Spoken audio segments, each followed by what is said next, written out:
Under the bridge, she lay frozen and broken, her amber eyes full of fear. A stranger approached, holding something warm, but trust had long since died in her heart. Yet, when their eyes met, something happened that changed everything. What came next? The wind screamed like a tortured soul, piercing through the city's frozen silence. Under an old crumbling bridge, Freya lay curled into herself, her body a fragile silhouette against the snow-covered concrete. Her once proud coat, now dull and patchy, clung to her trembling frame. Ice hung from her fur, and every shallow breath formed a ghostly mist in the air before vanishing into the void. She hadn't moved for hours, her limbs too weak to fight the cold that gnawed relentlessly at her bones. Her amber eyes, dulled by exhaustion, stared at the bridge's underbelly, catching faint vibrations of the cars rumbling overhead. Above, life went on, warm and oblivious. Here below, she was forgotten. Just another shadow swallowed by the storm. The wind shifted, sneaking beneath her weak shelter and cutting through her like knives. Freya whimpered softly, the sound barely audible over the storm. Her stomach twisted in on itself, the ache of hunger, long since replaced by a hollow numbness. She remembered food, not the scraps she'd scavenged, but real meals, warm bowls handed to her with love. Her humans used to laugh as she devoured every bite, tail wagging furiously. Now, her tail lay limp, frozen in the snow. Her mind drifted to the last day she saw them. The child's cries, muffled by the car window, echoed in her memory. She had chased the car until her paws bled, screaming her heartbreak to a sky that didn't care. The betrayal burned in her chest, but worse than the anger was the emptiness. They hadn't looked back. The crack of ice broke her thoughts. Her ears perked, though they barely moved under their frozen stiffness. The sound wasn't far, but she didn't have the strength to react. Every muscle in her body screamed to rest, to surrender to the storm. Her eyes closed briefly, her body curling tighter. Memories flashed behind her eyelids, the child's giggle, the warmth of the fireplace, the safety of home. They were ghosts now, lingering in the cold corners of her mind. Another sharp sound. Freya's eyes flickered open. This time it was closer, a rustling, a soft crunch of snow. Her heartbeat quickened, fear and hope intertwining.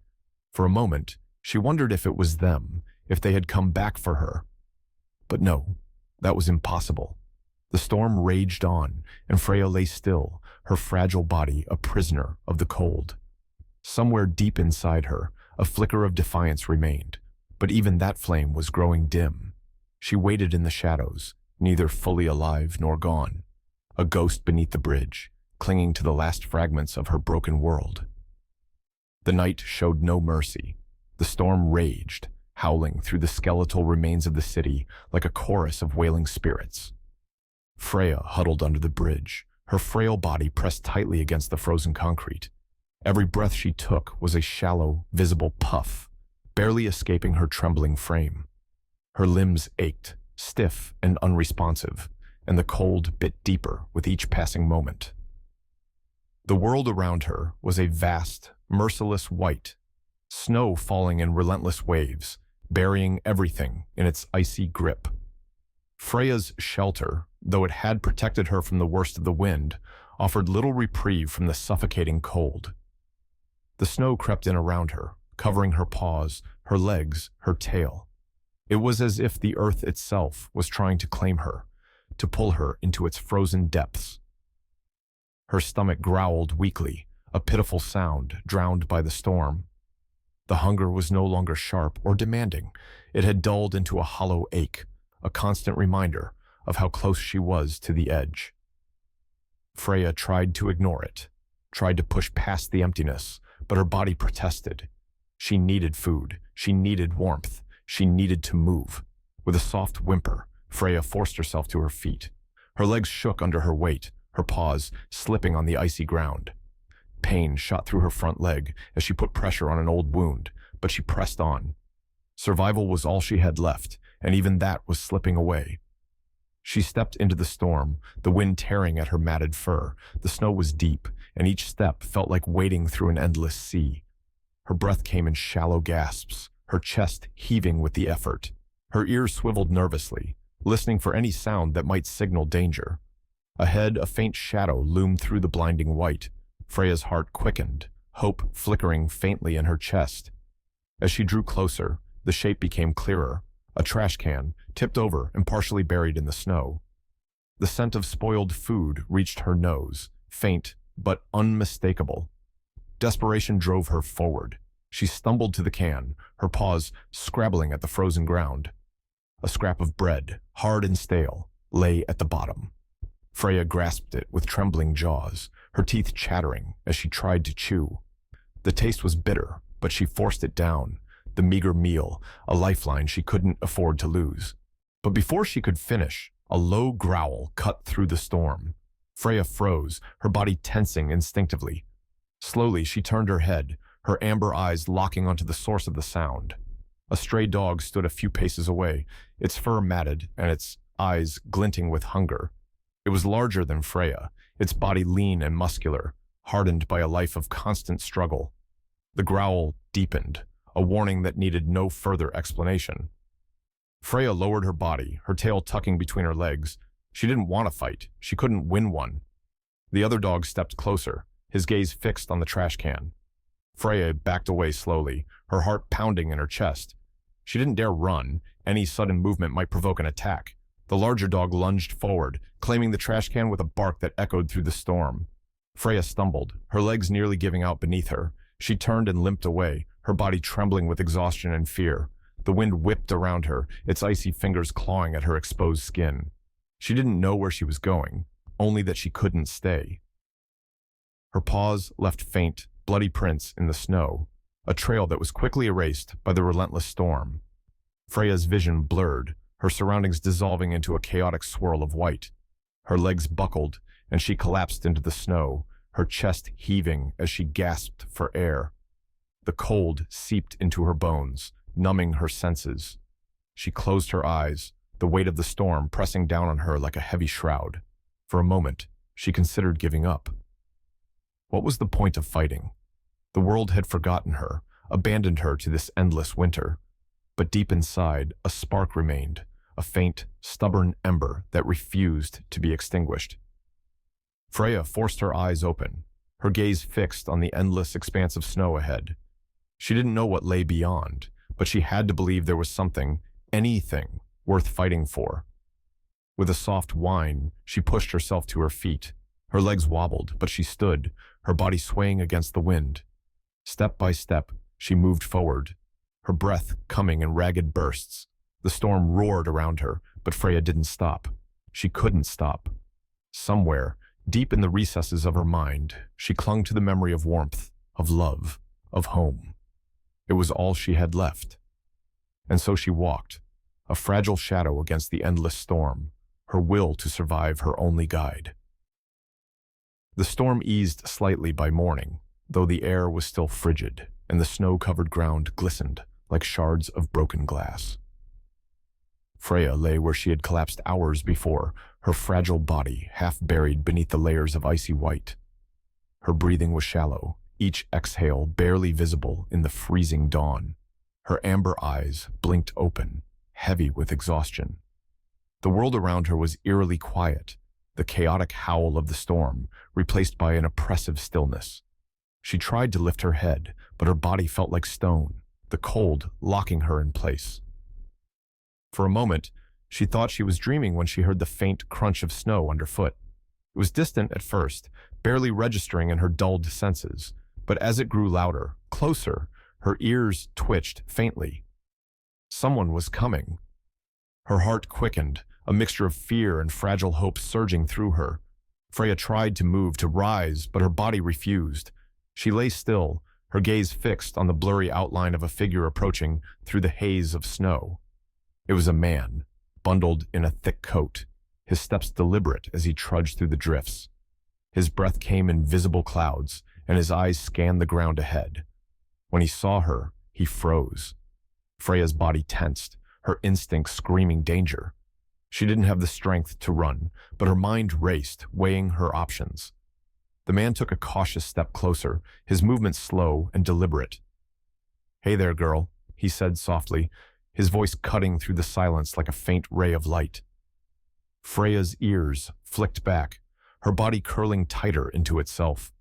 Her amber eyes locked onto him, filled with a mix of fear and suspicion. The man crouched, his gloved hands held out in front of him, palms open. "It's okay," he murmured. "I'm not going to hurt you." Freya didn't believe him. Humans had hurt her before, abandoned her, left her to fend for herself in a world that showed no mercy. She let out a low, warning growl, though it was weak and trembled with the effort. The man didn't flinch. He reached into his coat pocket, pulling out a small sandwich wrapped in paper. The scent of meat wafted through the air, sharp and tantalizing. Freya's nose twitched involuntarily, her stomach twisting with hunger. He broke off a piece, placing it gently on the ground a few feet in front of her. Then he stepped back, giving her space. Freya's eyes darted between him and the food, her mind torn between instinct and desperation. Minutes passed in tense silence. The man didn't move, his posture calm and unthreatening. Freya inched forward, her movement slow and cautious. Her nose brushed the snow as she sniffed the offering, every muscle in her body taut with anticipation. She snatched the piece of meat and retreated quickly, her jaws working furiously to swallow it before it could be taken away. The taste flooded her senses, igniting a spark of life she hadn't felt in days. The man smiled faintly. "Good girl," he said, his voice warm and steady. Freya didn't trust the words, but there was something in his tone that felt different. He stayed where he was, breaking off another piece of the sandwich and placing it closer this time. Her amber eyes watched him intently, searching for any hint of danger. But he remained still, patient. The wind rustled softly around them, the silence between them heavy with unspoken tension. Freya crept forward again, her movements less hesitant this time. She took the food, her body trembling not just from the cold, but from the overwhelming mix of fear and hope. The man didn't reach for her, didn't try to close the distance. He simply watched, his eyes filled with something Freya couldn't quite place. "You're not doing too well, are you?" he said quietly. His voice cracked slightly, betraying a hint of emotion. Freya tilted her head, her ears twitching. There was a softness in his voice that confused her, something she hadn't heard in years. The man reached into his coat again, this time pulling out a thick, folded blanket. He laid it on the snow in front of him, then stepped back, giving her space once more. Freya eyed the blanket warily. It smelled foreign, unfamiliar, but it also smelled warm. She glanced at the man, then back at the blanket.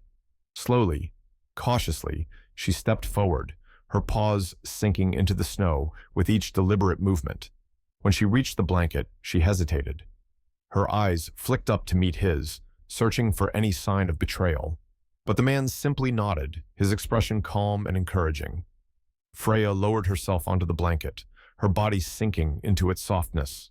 It wasn't much, but it was warmer than the frozen ground.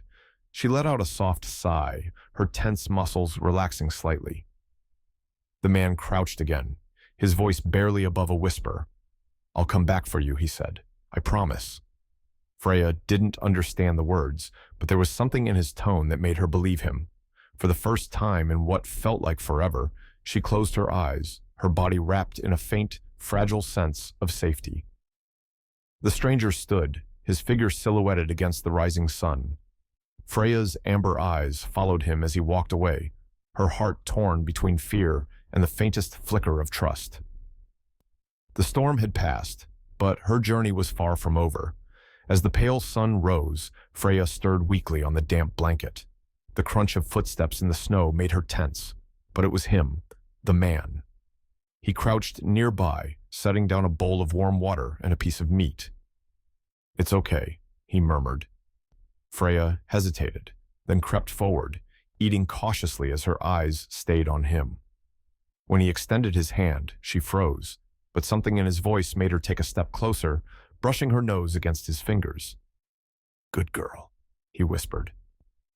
The man led her to a small house, warmth spilling out as he opened the door.